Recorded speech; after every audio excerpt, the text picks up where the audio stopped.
Tahun 2022, alhamdulillah prakarsa dari pemerintah Kota Lukmawe, Canang Cirike alhamdulillah sudah dikeluarkan sertifikasinya itu oleh Kementerian Republik Indonesia kategori intelektualitas, bahwa dia menjadi warisan budaya tak benda sebagai alat musik tradisional yang dimiliki oleh Kota Lukmawe, Aceh dan Indonesia.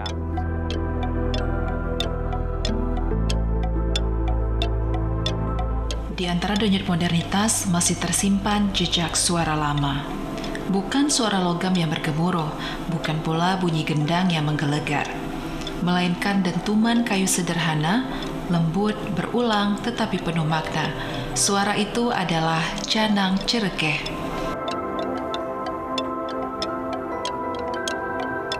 Canang Cireke ini adalah sebuah alat musik tradisional Kota Lukmawe yang pertama sekali itu muncul atau hadir pada masa Kesultanan. Dulunya Canang Cireke ini menjadi alat musik disebut dengan Ayem Meneen Putro. Maksudnya adalah menjadi alat musik instrumen yang biasa dimainkan oleh putri kerajaan atau putri kesultanan di singgasana. Jadi awal mulanya menjadi Ayem Meneen Putro. Jadi memang putri raja memainkan ini setiap hari di singgasana kesultanan.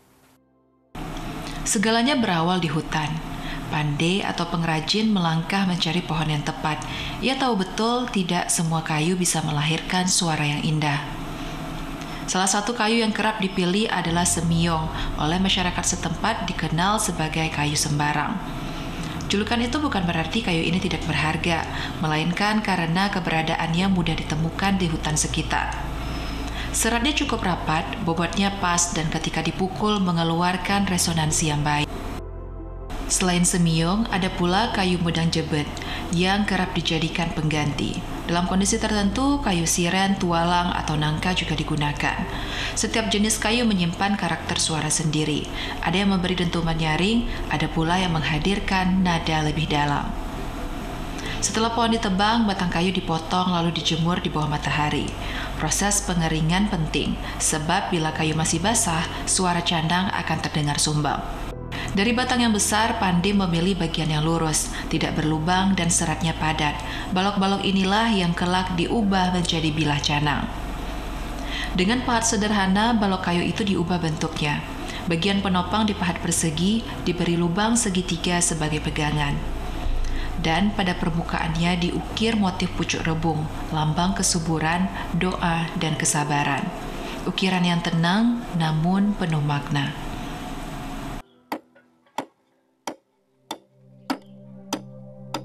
Bagian paling rumit sekaligus paling penting adalah pembuatan bilah.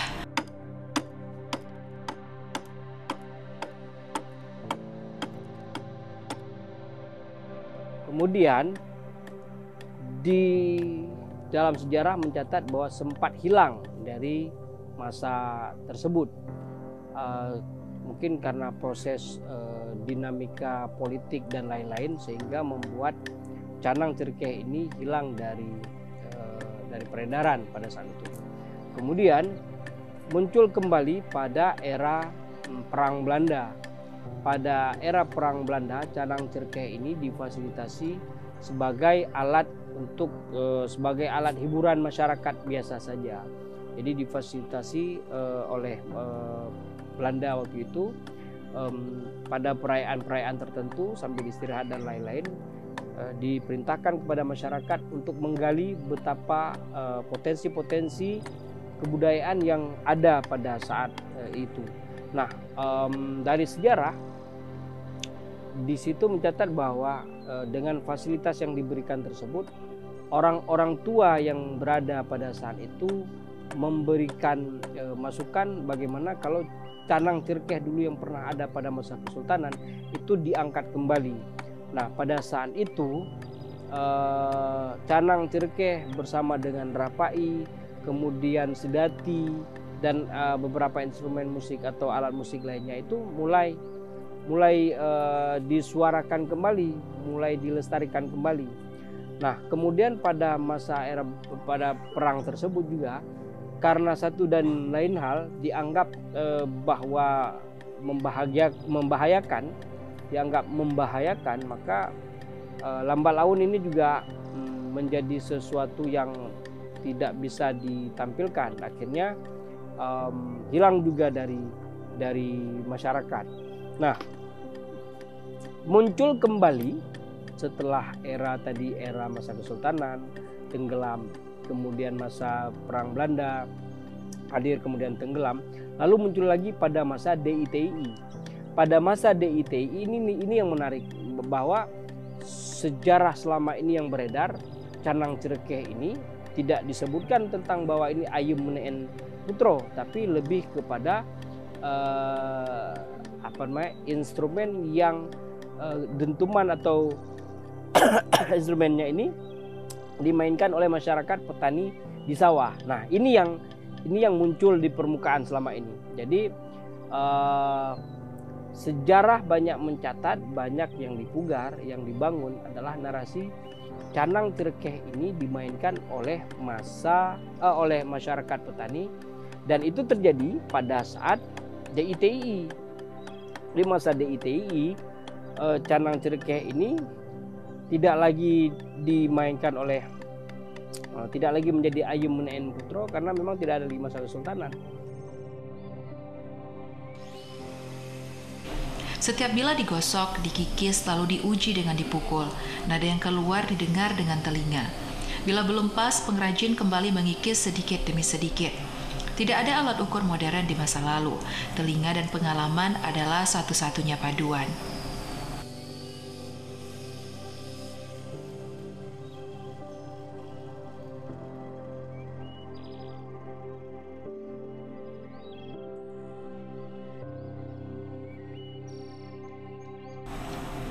Jika kayu tersedia dan pengrajin sudah terlatih, sebuah candang bisa selesai dalam sehari.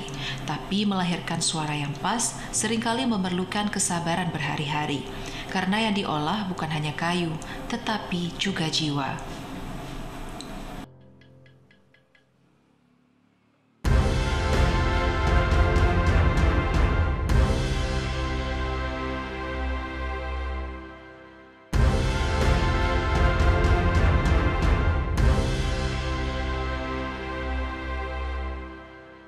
Masa DITI inilah yang berkembang dalam narasi dan naskah-naskah selama ini, bahwa Canang Cireke itu dimainkan oleh masyarakat petani di sawah, dan itu tidak salah karena kemunculannya adalah ketika masyarakat petani pergi ke sawah.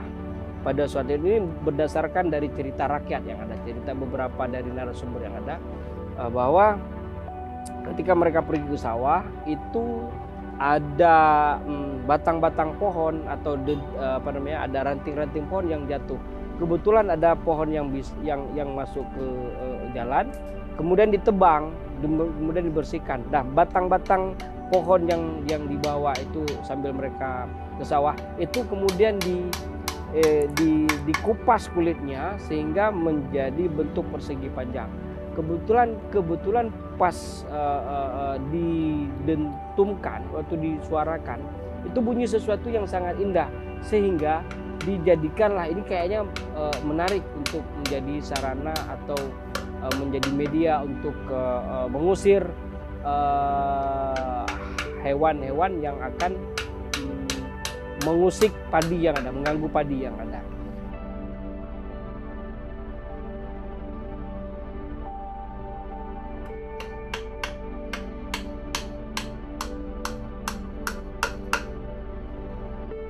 Awalnya satu alat musik, satu batang aja. Kemudian karena menarik dimainkan di rangkang di balai yang ada di persawahan. Hari ke hari ini semakin fenomenalnya lagi adalah ketika dari satu batang, kemudian besoknya bertambah satu batang lagi, ternyata dengan dentuman yang ada membuat frekuensi suara yang sangat bagus, juga mempengaruhi terhadap kondisi keamanan dan kenyamanan sawah, maka oleh masyarakat mengambil inisiatif menjadikan ini sebagai media untuk mengusir burung-burung pipit yang ada di sawah itu. Dan itu terbukti bahwa betapa canang tirkeh yang waktu itu belum disebut canang tirkeh, canang ini mempengaruhi terhadap keamanan dan kenyamanan di sawah. Nah, berikutnya oleh para pemerintah yang bertanggung jawab, katakanlah ini Kejrun Blang sebagai pemerintahan di Mukim di daerah-daerah Aceh, menganggap bahwa ini sesuatu hal yang unik dan perlu dipugar, perlu dilestarikan. Akhirnya diambillah kesimpulan bagaimana kalau ini kita mainkan secara massal, dan dimainkan secara massal itu secara bergemuruh yang sangat luar biasa pada saat panen raya.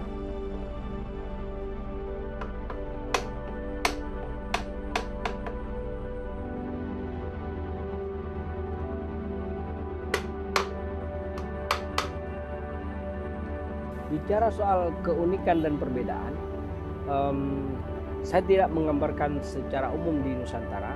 Spesifiknya kita bicara di Aceh. Di Aceh saja canang ini sudah banyak sekali ada jenisnya. Contoh yang berkembang di masyarakat, pertama ada canang tirkeh punya Kota Loksmawe. Kemudian ada canang kayu dari Aceh Singkil. Kemudian ada canang bulu itu dari Aceh Tenggara. Kemudian juga ada yang dari metal itu canang besi yang biasa dimainkan oleh masyarakat Gayo.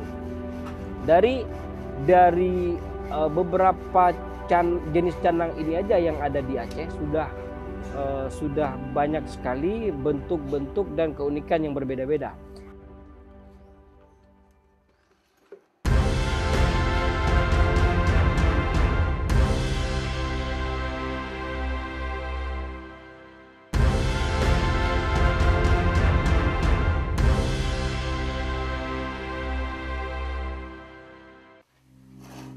Sementara itu pemukul dibuat dari potongan kayu keras.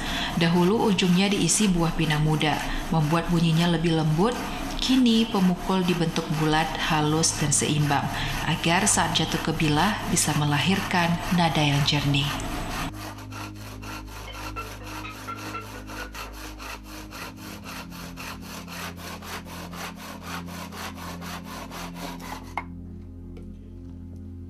Kami sangat mengharapkan tidak hanya pada elemen pemerintahan yang sudah bekerja sangat maksimal terhadap ingin melestarikan ini melalui pemberdayaan canang tirkeh ini sudah menjadi WBTB, Warisan Budaya Tak Benda.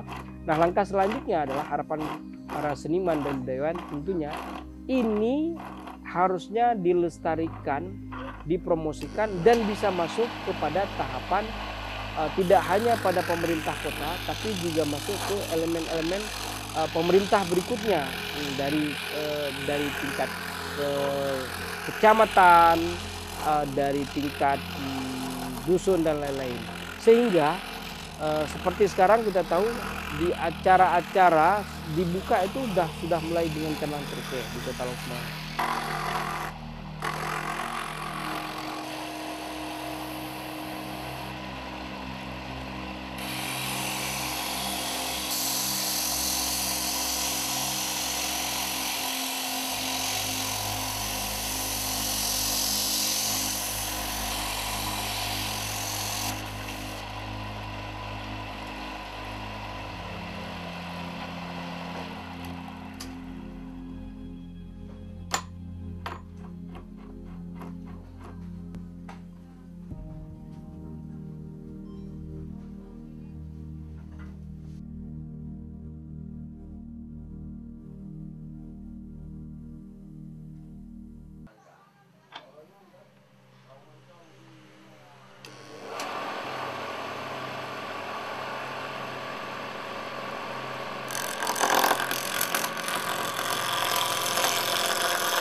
Nah, kita harapkan ke depan ada regulasi masuk Canang Tirkeh ini kalau bisa masuk sebagai salah satu kurikulum yang ingin diajarkan kepada sekolah-sekolah, baik sekolah SMP, SMA, atau bahkan ke tingkat SD gitu.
Canang Tirkeh Kota Losmawe, lazimnya itu kalau tradisinya itu dimainkan 4 batang ini itu diletakkan di atas batang pisang.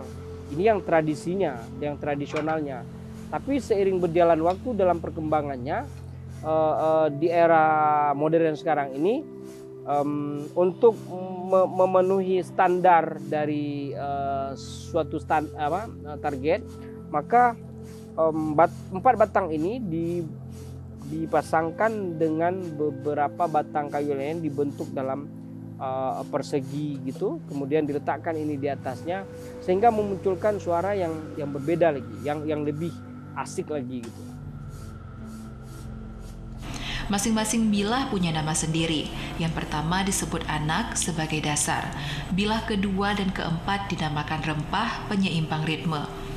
Sedangkan bilah ketiga dikenal dengan sebutan sempom atau cup-cup, bilah pengikat yang memberi warna khas. Nama-nama ini diwariskan turun-temurun, bukan sekedar sebutan teknis, melainkan bagian dari filosofi yang menempel pada alat ini. Awal mula saya menjadi pengrajin Canang Tirkeh.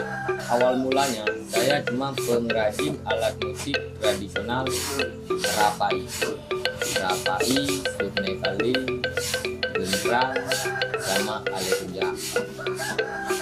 Saya membuat alat musik Canang Tirkeh baru sekitaran 5 tahun. Dan alhamdulillah sekarang alat musik Canang Tirkeh sudah menjadi warisan budaya Kota Losmawe. Ya, harapan saya khususnya untuk Canang lebih mendunia lagi dan bisa berkolaborasi dengan alat-alat musik yang lain.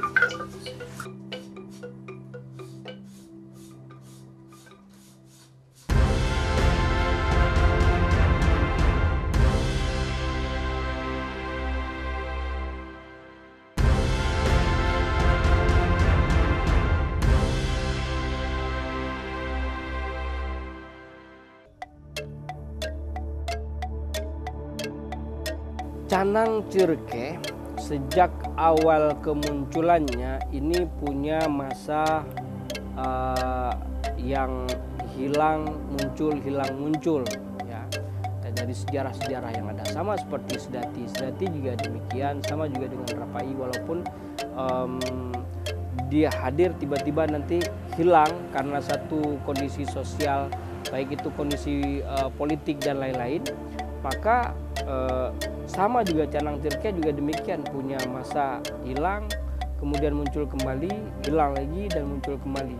Nah, di era sekarang ini alhamdulillah Canang Tirkeh ini sudah menjadi salah satu konsumsi instrumen musik tradisional yang diminati oleh seniman dan budayawan Kota Losmawe. Lebih-lebih dia sudah menjadi warisan budaya tak benda yang diakui dan disertifikasi oleh Kementerian Republik Indonesia dan sudah disahkan menjadi bahagian dari salah satu instrumen musik tradisional yang dimiliki oleh Kota Losmawe secara sah. Nah, problemnya adalah ketika sosialisasi yang tidak matang, sosialisasi yang belum sempurna, ini yang membuat menjadi sebuah hal yang sangat harus kita jadikan bahan evaluasi tentunya. Harusnya kita harus menjadikan Canang Cerke ini sebagai salah satu bahan untuk kita promosi sosialisasi dari kebudayaan yang ada di Kota Losmawe. Masyarakat tidak bisa disalahkan, generasi muda tidak bisa disalahkan selama mereka tidak tahu. Maka PR kita adalah bagaimana memberikan pengetahuan tentang Canang Cerke, memberitahu kepada masyarakat atau lebih-lebih kepada Gen Z yang sekarang ini memang sangat berperan dengan di era globalisasi sekarang ini dengan serba digital. Maka alangkah indahnya kalau promosi ini juga masuk kepada segmen digital yang bisa memberitahukan bahwa Canang Cerke ini adalah menjadi konsumsi baru untuk masyarakat, lebih-lebih kepada anak muda sekarang. Ada masa ketika suara Canang hampir tidak terdengar lagi. Modernisasi, perubahan selera, hingga konflik yang melanda Aceh membuat tradisi ini nyaris punah. Beberapa tahun silam bahkan dikatakan tidak ada lagi orang yang bisa memainkan canang. Suaranya hilang dari sawah, hilang dari pesta, hilang dari malam-malam di desa. Namun harapan muncul dari segelintir orang. Meski hanya sedikit yang memesan dan memainkan canang, dari tangan-tangan seperti inilah canang perlahan hidup kembali. Tantangan terbesarnya bukan lagi bahan kayu, karena kayu masih bisa dicari di hutan, tetapi orang yang mau belajar memainkannya. Tanpa pemain, canang hanyalah kayu bisu.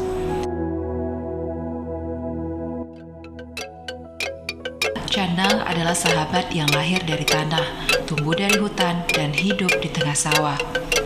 Sebuah alat musik yang pernah dimainkan putri kerajaan, kemudian turun ke pematang sawah untuk menemani para petani, hingga kini mencoba bertahan di panggung modern. Inilah kisah sebuah suara kayu yang hampir hilang, tapi selalu punya cara untuk hidup kembali. Canang Cerke dimainkan dengan cara sederhana. Duduk bersila, kedua tangan memegang pemukul, lalu mengetuk 4 bilah kayu. Tapi di balik kesederhanaan itu ada disiplin. Canang biasanya dimainkan dengan 2-4 lagu tradisi. Pola yang dipakai disebut pola tingkah atau pola ritme yang diulang-ulang.